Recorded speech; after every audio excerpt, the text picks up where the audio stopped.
Gold, trusted gold buyers. మీరు తాకట్టు పెట్టిన బంగారాన్ని విడిపించి ఈ రోజు ఉన్న మార్కెట్ ధరకు కొనబడను. ఎంత భారీ బడ్జెట్ మూవీ అయినా కొన్ని గంటల్లోనే హెచ్డి ప్రింట్తో పైరసీ చేసి కొన్ని వెబ్సైట్లో పోస్ట్ చేయటం ఐబొమ్మ చేసిన నిర్వాకం. ఇప్పటికే హైదరాబాద్ పోలీసులు ఐబొమ్మపై పూర్తి స్థాయిలో ఫోకస్ పెట్టారు. అనేక మంది నిర్మాతలు కూడా ఇచ్చినటువంటి కంప్లైంట్ ఆధారం చేసుకుని గత 6 నెలలుగా సెర్చ్ చేసినటువంటి పోలీసులకు ఎట్టకేలకు విదేశాల నుంచి వచ్చినటువంటి ఇమంది రవి ఐబొమ్మ నిర్వాహకుడిని అదుపులోనికి తీసుకోవడం జరిగింది. ఆ తర్వాత అతన్ని అదుపులోనికి తీసుకున్న తర్వాత విచారణలో ఆయన వెనకాతలో ఉన్నటువంటి ఇంకా ఎంతమంది గ్యాంగ్ దీనికోసం పనిచేస్తున్నారు ఇవన్నీ కూడా విచారణలో కొనసాగుతున్నాయి. అయితే ఈ ఐబొమ్మ నిర్వాహకుడైనటువంటి ఇమ్మంది రవి విశాఖపట్నానికి చెందినటువంటి వ్యక్తి. ప్రస్తుతానికి వాళ్ళ నాన్నగారు ఇమంది చిన్నప్పారావు గారు మనతో పాటు ఉన్నారు. ఆయన తన కొడుకు గురించి ఏం చెప్తారు, అసలు అతని ఎడ్యుకేషన్ బ్యాక్గ్రౌండ్ ఏంటి, తను ఎందుకు ఈ టెక్నికల్గా రావడం జరిగింది, ఎక్కడి నుంచి ఇప్పటికే తన్ని ఇన్వెస్టిగేషన్ చేసినటువంటి పోలీసులకు కరేబియన్ దీవుల నుంచి తను ఐబొమ్మని మొత్తం నిర్వహణ కొనసాగిస్తున్నట్టు పెద్ద టీమే ఉన్నట్టు పోలీసులు అయితే గుర్తించారు. బట్ ప్రజెంట్ రవి వాళ్ళ నాన్నగారు మనతో పాటు ఉన్నారు. ఆయనతో ఒకసారి మాట్లాడదాం. నమస్తే సార్. సార్ మీరేం చేస్తూ ఉంటారు? నేను రిటైర్ అయిపోయానమ్మా. ఓకే, ఎక్కడండి ఎంప్లాయ్? బిఎస్ఎన్ఎల్. ఓకే, సో ఎంతమంది పిల్లలు మీకు? ఇద్దరమ్మా, ఓ బాబు పాప. ఇప్పుడు బాబు ఏం చదివాడు? డిగ్రీ వరకు చదివించానండి. పిల్లలిద్దరిని డిగ్రీ వరకు చదివించాను. ఓకే, ఇప్పుడు జాబ్ కోసమని ఎక్కడికైనా వెళ్ళాడా, లేకపోతే ఏంటి ఈ ఐ బొమ్మ అనేది మీకు తెలుసా? మీ బాబు గురించి ఇంత పెద్ద చర్చలు అవన్నీ తెలియదండి. ఈ రోజు ఉదయమే తెలిసింది నాకు. మా వాళ్ళు పేపర్లో చూసారట, టీవీలో చూసారట.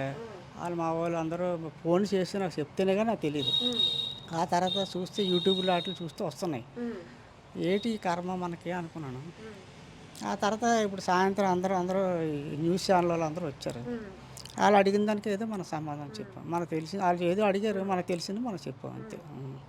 అంటే తన జాబ్ పర్పస్కి ఊరు వెళ్ళాడా, లేకపోతే ఇక్కడ ఉండే మీకు దగ్గర? లేదండి, జాబ్ ఏం గవర్నమెంట్ జాబ్ ఏం కాదు, ప్రైవేట్గా ఏదో వర్క్ నేర్చుకుంటూ వాళ్ళ ఫ్రెండ్స్ని ఎవరినో పట్టుకొని ఏదో వర్క్ నేర్చుకుంటూ మేము మా కొన్ని కుటుంబంలో కొన్ని సమస్యలు వచ్చాయి. సమస్యల వల్ల కొంచెం విడిపోయాము మనుషులు. ఆడు ఒక్కడ ఉండిపోయాడు, ఆకలితో కొన్నాళ్ళు ఉన్నాడు. మరి ఆడ ఉండలేక ఏదో పని చేసుకుందని వెళ్ళిపోయి ఏదో వర్క్ చేసుకొని కొన్నాళ్ళ పాటు అంతా అక్కడ కూడా ఆకలితో ఉండి వర్క్ నేర్చుకొని ఆడు కష్టపడి స్వయంగా బయటికి వచ్చాడు. సార్ మీరు బిఎస్ఎన్ఎల్లో రిటైర్డ్ ఎంప్లాయీ, అంత కొంత అది గవర్నమెంట్ జాబే. బాబు డిగ్రీ వరకు చదివించారు. అంత ఆకలితో ఉండాల్సినటువంటి పరిస్థితులు ఏమొచ్చాయి? నేను లేనండి ఇంటికాడ, నేను లేను. నాకు చెప్పుతాను కదా ఇంట్లో సమస్యలు వచ్చాయని, నేను వేరే వెళ్ళిపోయాను. నేను ఆ ఇల్లు అద్దెకి ఇచ్చామమ్మా. అద్దెకిచ్చి ఇంకో దగ్గరికి వెళ్ళిపోయాము. మళ్ళీ ఆ తర్వాత మళ్ళీ ఇక్కడికే వచ్చాము. తర్వాత నేను నా మటు నేను మీతో కలిసి ఉండను అని వేరే వెళ్ళిపోయాను. వేరే వెళ్ళిపోతే ఇంకా అందరూ ఎవరి మట్టుకు విడివిడిగా అయిపోయాం. నలుగురు అయిపోయేసరికి ఆడు మనసు తిరిగి ఆడు ఆకలితో ఎన్నాళ్ళు ఉంటాడు. ఆడేదో ఆడి దారి ఏదో ఎత్తుక్కున్నాడు. ఆకలితో ఉండడం అంటే అనేక పనులు చేసుకొని బ్రతకొచ్చు, జీతం వస్తుంది, అవన్నీ మరి మనం ఉండి కష్టపడలేడు, కూలి చేసుకోలేడు, చదువుకున్నాడు కదా కుర్రాడు. మరి మనమా ఉద్యోగాలు ఇప్పించలేము. మా డిపార్ట్మెంట్లో చనిపోయిన వాళ్ళకి ఇచ్చారు, అప్పుడు ఆ చనిపోయినా ఇవ్వటం లేదు. ఇలాంటి సమస్యలు ఉన్నాయి. అడిగి ఎన్నాళ్ళు అయింది మీ కుటుంబంలో వచ్చిన విభేదాల కారణంగా మీ అబ్బాయి ఎప్పుడు ఎక్కడికి వెళ్ళిపోయాడు? 15 సంవత్సరాల కింద వెళ్ళిపోయాడు. 15 సంవత్సరాలు హైదరాబాద్లో స్థిరపడడానికి వెళ్ళిపోయాను అని చెప్పాడు. ఈ 15 ఏళ్లలో మీతో రోజు ఫోన్లో మాట్లాడడం? రోజు లేదండి, రోజు లేదు. ఎప్పుడో మనకు అవసరం వస్తే ఆడికి ఫోన్ చేస్తాను, ఆడికి అవసరం అయితే నాకు ఫోన్ చేస్తాను. ఏదైనా మాట్లాడాలనుకుంటే ఏదైనా చిన్న మాట, చిన్న మొక్క ఏదైనా అంతే. ఇప్పుడు మీ బాబు అరెస్ట్ అయ్యాడు అన్న విషయం, మీ బాబు కోసం 6 నెలల నుంచి హైదరాబాద్ పోలీసులు వెతుకుతున్నారు అన్న విషయం మీకు చెప్తాను కదా, చెప్పాను కదా ఇప్పుడు తెల్లవారు మా వాళ్ళు అందరూ చెప్తేనే తెలిసింది నాకు. అంతవరకు నాకు తెలియదు. ఎన్నాళ్ళైంది మీ అబ్బాయితో లాస్ట్గా మాట్లాడి? డబ్బులు ఏమైనా పంపుతున్నాడా, సంపాదిస్తున్నా? ఆడు పంపినా నాకు అక్కర్లేదండి.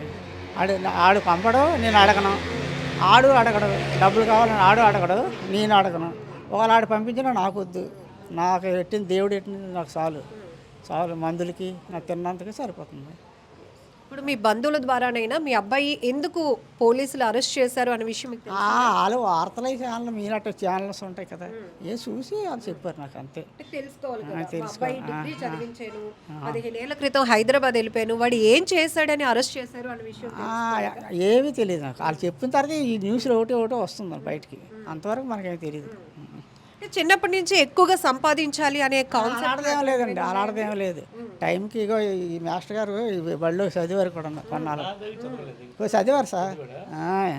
ఈ మాస్టర్ గారు తర్వాత ఈ స్కూల్లో మనిషి ఇంకో స్కూల్ కూడా చదివారు, అక్కడ 10th వరకు చదివారు.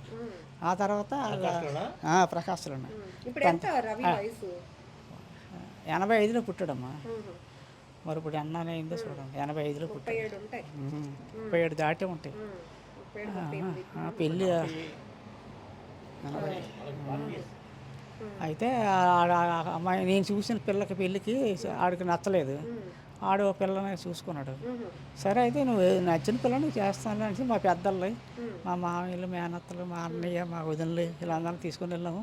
నిశ్చితార్థం చేసాము, మళ్ళీ వచ్చేసాము. మళ్ళీ పెళ్ళికి ముహూర్తాలు వాళ్ళే పెట్టేశారు. పెట్టిస్తే వెళ్ళాము. ఆ పెళ్ళి అయిపోయిన తర్వాత నాకు తెలిసిన వాళ్ళు, నాకు కావాల్సిన వాళ్ళు తీసుకెళ్ళాను. పెళ్ళి అయిపోయిన తర్వాత వచ్చేసాం. అంతవరకే మనకి. మీరు చూసిన అమ్మాయి నచ్చలేదు అని ఈ కోపం కూడా మీ మీద ఉందా?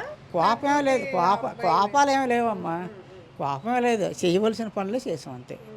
ఆడికి పెళ్లి చేయాలి, మన ధర్మం చేసాం. ఆడికి చూసుకుంటూ ఆడికి నచ్చింది, అది మనకి ఇంకా సింపులే కదా చెప్పాలంటే. పోనీ ఇష్టపడిన పిల్లతో కలిసి ఉండాలి కదా. మరి వాళ్ళిద్దరికి ఏమొచ్చిందో విడిపోయారు. సో ఇప్పుడు ఇష్టపడిన అమ్మాయితో కూడా లేడు లేడు. పాప చల్ల చుక్కలా ఉంటుందండి పాప. పాప చాలా బాగుంటుంది, అంత అందంగా ఉంటుంది ఆ పాప. చిన్నప్పుడే అంత అందంగా ఉండేది.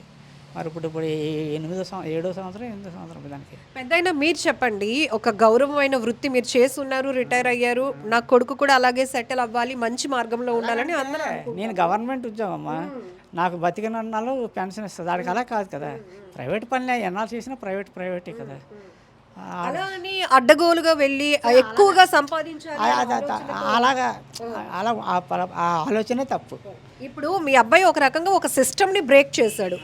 మీరు ఎన్నాళ్ళు సినిమా చూసేవారు కదా, ఎక్కడికి వెళ్ళి చూసేవారు? టౌనేనమ్మా, థియేటర్కి వెళ్ళేవారు.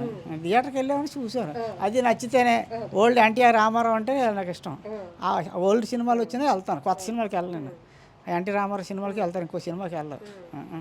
ఇప్పుడు ఒక సినిమా హీరోలతో కానీ, సినిమా డైరెక్టర్లతో కానీ, సినిమా థియేటర్లతో కానీ మనకంటూ ప్రేక్షకులుగా ఒక బాండింగ్ ఉంటుంది.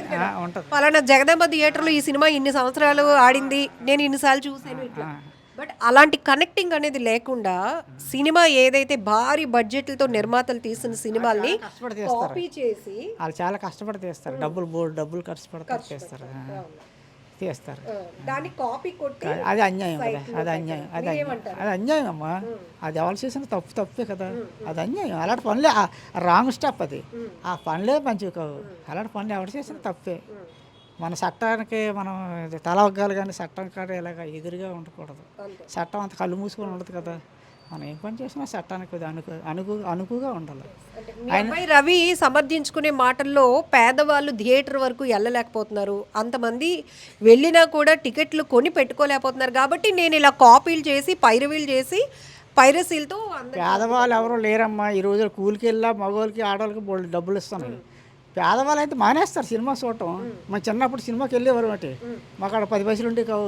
సినిమాకి వెళ్ళేవారు అంటే నోరు పూసుకొని ఇంట్లోనే ఉండేవారు. వ్యవసాయం చేసుకుని వ్యవసాయం పనిలోకి పిలిస్తే వ్యవసాయంలోకి వెళ్ళి పనులు చేసేవారు. మాకు సినిమాలో వెళ్ళేవారు అంటే మనకు జరగనప్పుడు నోరు మూసి ఊరుకోలేమే. మనకు అది కావాలి, ఏమైనా కావాలంటే వస్తుంది, రాదు కదా. మనకు ఉన్న దాంట్లోనే మనం చేసుకోవాలి. మన తలకు తగ్గ టోపీయే వేసుకోవాలి. మన చిన్న తలకాయ ఇంత తేగపు వేసుకుంటే ఉండదు కదా. ఆ ఆశ కూడా అది మంచిది కాదు, ఆ ఆశే మంచిది కాదు. ఆశనే మొదట్లోనే కత్తిరించేయాలి, అది తప్పు నాకు. ఇప్పటికీ కూడా చిన్నప్పుడు సినిమాకి రూపాయి ఉంటే చాలు, నాకు సినిమాకి వెళ్ళి వచ్చేయచ్చు. ఆ రూపాయి ఎలా వస్తుంది? ఆ రూపాయి లేదు అంతే. మా ఊరు మొన్నటి వరకు బాగా పల్లెటూరులా ఉండేది, ఇప్పుడు పట్టణం అయిపోయింది. ఇదంతా మా వ్యవసాయాలు, భూములను ఇప్పుడు భూముల్లో ఉన్నట్టు అన్ని హాస్పిటల్స్ వస్తాయి. ఇప్పుడు మీ అబ్బాయి తను చేసిన పనిని సమర్థించుకోవడానికి చెప్తున్న మాటను మీరు ఖండిస్తున్నారా? తండ్రి అది ఏం చెప్పడో నాకు తెలియదు. ఇప్పుడు నేను మీకు చెప్పాను కదా, పేదవాళ్ళు సినిమా చూడలేకపోతున్నారు, అందుకే నేను వెబ్సైట్లో అది నేను వినలేదు. కానీ ఆ మాటే తప్పు. నిన్ను పొడి చేస్తాను చంపేస్తాను అది న్యాయం, నువ్వు తిన్నందుకే నీకు అన్నం లేదు కాబట్టి పొడి చేశానంటే అది ఎలా ఉంటుంది? చచ్చిపోతే అన్నం తినక్కర్లేదు కదా, నేను చంపేస్తానంటే ఎలా ఉంటుంది? తప్పు అలా తప్పు. మీరు అన్నారు ఒక మాట, తండ్రిగా మీ బాధ మాకు అర్థమవుతోంది. అంటే అతను డిగ్రీ చదివాడు, నేను జాబ్ చేస్తున్నాను, అయినా కూడా చిన్న విభేదాల వల్ల దూరం అయిపోయాడు, ఎన్నాళ్ళు ఆకలితో ఉంటాడు, నాకంటూ ఒక ఎంప్లాయీని కాబట్టి నేను బతుకుతున్నాను, నా కొడుకు అవకాశం లేదని. బట్ మీ కొడుకు అకౌంట్లో 3 కోట్ల రూపాయలు ఫ్రీజ్ చేశారు పోలీసులు. ఇది నమ్మసఖ్యంగా మీరు చెప్తేనే నాకు మైండ్ బ్లాంక్ అయిపోతుంది. రూపాయలు మరి అదే ఊహకి అందలేని మాట నాకు. మరి మీరే కాదు, మీకంటే 3 మంది ముందు వచ్చారు విలేకరులు, వాళ్ళందరికీ అది చెప్పారు. నాకు ఊహ అందని మాట అది.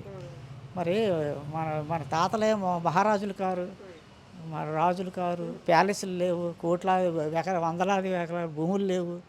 మరి అలాగని తిన్నందుకు ఇబ్బంది లేదు, గంటన్నం సూడాంబులు అన్నీ తాగి ఆకలితో అప్పుడు లేవు. కాబట్టి ఇలా జలసాగా లేదు, డబ్బులు ఉండేవి కావు అప్పుడులోను. ఏదో ఏం అలవాట్లేదు, నాకు అలవాట్లేదు. చిన్న సిగరెట్ కూడా నాకు లేదు అలవాటు.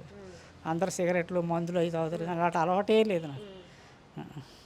అలాగే 6 నెలలు హైదరాబాద్ పోలీసులు కూడా తిప్పలు పెట్టాడు మీ అబ్బాయి. అసలు